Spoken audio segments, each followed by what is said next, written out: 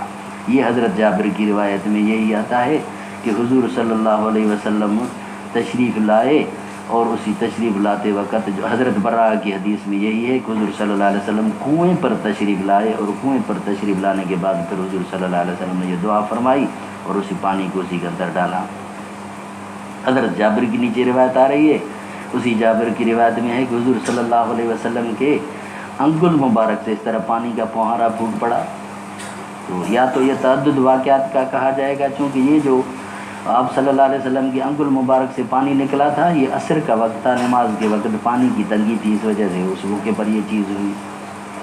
دو واقعے ہوئے، ایک وہ واقعہ جو شفیرہ پر بیٹھ کر آپ صلی اللہ علیہ وسلم دعا فرمائی، اور دوسری یہ واقعہ، دو جدا جدا واقعہ، پھر تو صورت میں بات ہی ختم۔ یہ بھی ہو سکتا ہے کہ حضور صلی اللہ علیہ وسلم نے اس طرح جو ہے اس کے انگل مبارکوں سے پانی بہا، اور بہنے کے بعد وہی پانی جو ہے صحابہ نے وضو فرمایا، اور وضو فرمانے کے بعد حضور صلی اللہ علیہ وسلم نے فرمایا اسی بچے ہوئے پانی کو جا کر اسی کنویں کے اندر ڈال دو۔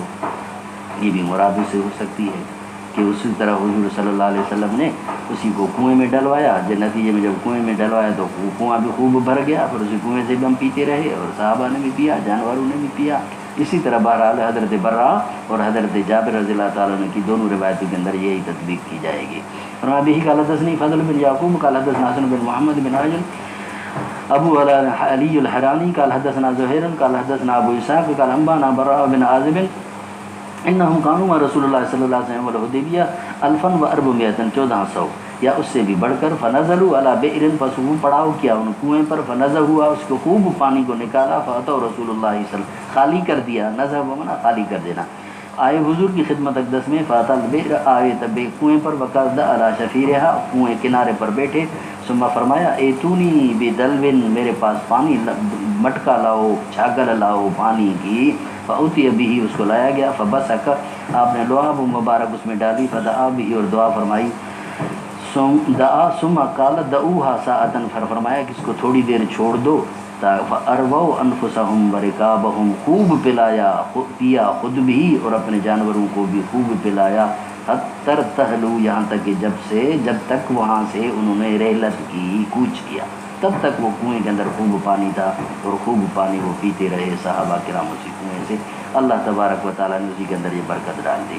اور میں حدثنا یوسف بن عیسیٰ حدثنا ابن فضیل قال حدثنا حسین عن سالم عن جابر، یہ دوسری روایت آ رہی ہے، اتسناس یوم الحدیبیہ، پیاسے ہو گئے لوگ حدیبیہ کے موقع پر، ورسول اللہ صلی اللہ علیہ وسلم بین یدیہ، رکوتن، آپ کے سامنے ایک چھاگل تھی، فتوضا منہا، وضو فرما رہے تھے، ثم اقبل ناس نحوہ، سب کے سب لوگ حضور کی طرف متوجہ ہوئے، فقال رسول اللہ صلی اللہ علیہ وسلم، کیا ہو گیا؟ قالوا یا رسول اللہ لیس عندنا ماء نتوضا به، نہیں ہمارے پاس پانی کی وضو کریں، ولا نشرب، نہ پی سکتے ہیں، الا ما فی رکوتک، مگر جو آپ کی چھاگل میں ہے۔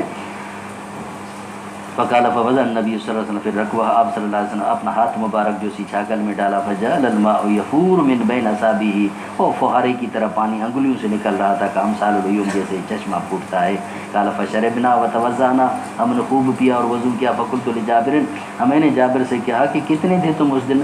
قال لو كنا 100,000، اگر ہم 1,00,000 بھی ہوتے، لکفا، تو ہمیں کافی ہوتا، لیکن كنا 15 لیکن اس موقع پر ہم 1500 تھے۔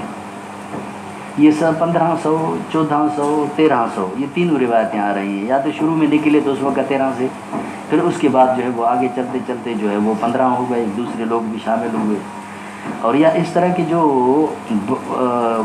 اور بھی تھے اس طرح کے عام آتے ہوئے، یا قصر کو چھوڑتے ہیں، بعض قصر کو شمار کرتے ہیں، جو قصر کو چھوڑتے ہیں وہ شروع تعداد کم ہو جاتی ہے، جو شمار کرتے ہیں انہوں نے پوری کر دی، یعنی 1500، یا اکثر کا بھی روایت آ رہی ہے۔ بہرحال یہ راویوں کے اختلاف کی وجہ سے بھی ہوتا ہے، اور اس طرح کی بھی یہ چیزیں ہوتی ہیں، یعنی 1500 اور کچھ جو ہے صحابہ اس حدیبیہ کے مقام پر معلوم تھے۔ حدثنا سلط بن محمد قال حدثنا یزید بن زريع عن سعید عن قتادہ قال قلت لسعید بن المسیب بلغنی ان جابر بن عبداللہ كان يقول كانوا 1400 قال لي سعید حدثني جابر كانوا 15 الذين بايعوا النبي صلى الله عليه وسلم يوم الحديبية، تابعه ابو داود حدثنا قرة عن قتادة وتابعه محمد بن بشار، ان کی سب بزرگوں نے بھی اسی کی مطابقت کی ہے۔ حدثنا ابو داود حدثنا شعبہ حدثنا علی بن سفیان قال عمرو سمعت جابر بن عبداللہ قال قال لنا رسول اللہ صلی اللہ علیہ وسلم یوم الحدیبیہ انتم خیر اہل الارض، تم روئے زمین پر بھلے میں بھلے انسان ہو، اور جن کو حضور اکرم صلی اللہ علیہ وسلم انتم خیر اہل الارض کا سرٹیفکیٹ عطا فرمائے، اور تم ان کے بارے میں بد کلامی کرو۔ وَكُنَّا أَلْفًا وَأَرْبَعَمِائَةَ أَلْفٍ، ہم 1400 تھے۔ وَقُلُوا كُنْتُ أَبْصَرُ الْيَوْمَ، اگر ہوتا میں آج کے دن مجھے نظر ہوتی اور میں دیکھ رہا ہوتا، لَأَرَيْتُكُمْ مَكَانَ الشَّجَرَةِ، تو میں تمہیں وہ درخت والی جگہ دکھلاتا، لیکن میری نظر ختم ہو گئی ہے، اس لیے اس درخت والی جگہ کا مجھے اب پتہ نہیں لگے گا۔ اگر مجھے نظر ہوتی تو میں تمہیں بتلاتا کہ یہاں حضور صلی اللہ علیہ وسلم نے بیعت رضوان فرمائی تھی. تابعوا من سمع سالما سمع جابرا 1400 1400. وقال عبد الله بن معاذ حدثنا شعبة عن عمرو بن مرة حدثني عبد الله بن ابي اوفى قال اصحاب شجرة 1300 1300. وكان اسلم سمن المہاجرین، بنو اسلم والے مہاجرین کے 8ویں حصے پر تھے. اب مہاجرین کی کتنی تعداد، اسی کے مطابق وہ سمن. بنو اسلم کی جو تعداد تھی وہ 8ویں حصے مہاجرین کے پر تھے، یعنی سمن ان کا تھا، باقی مہاجرین تھے. بھی قال حدثنا ابراہیم بن موسیٰ قال اخبرنا عیسیٰ بن اسماعیل عن قیس انه سمع مرداس الاسلمی یقول وكان من اصحاب الشجرہ یقبض الصالحون الاول فالاول. نیکوکار اٹھتے جا رہے ہیں، پہلے بڑا نیک پھر بڑا نیک. و تبقى حفالة كحفالة التمر والشعير، باقی بچتے رہے ہیں پیچھے کی طرف ایسے حفالہ کھجی کا اور جو کا. لا یاب اللہ بہم شیئا، اللہ کو ان کی کوئی ذرا برابر بھی پرواہ نہیں. وآخر دعوانا الحمدللہ رب العالمین. چائے ٹھنڈی ہو جائے گی بابا، تمہیں کیا ہے، ایک دلالہ دیر کر کے آیا ہے. سبحان ربک رب العزت عما یصفون وسلام علی المرسلین.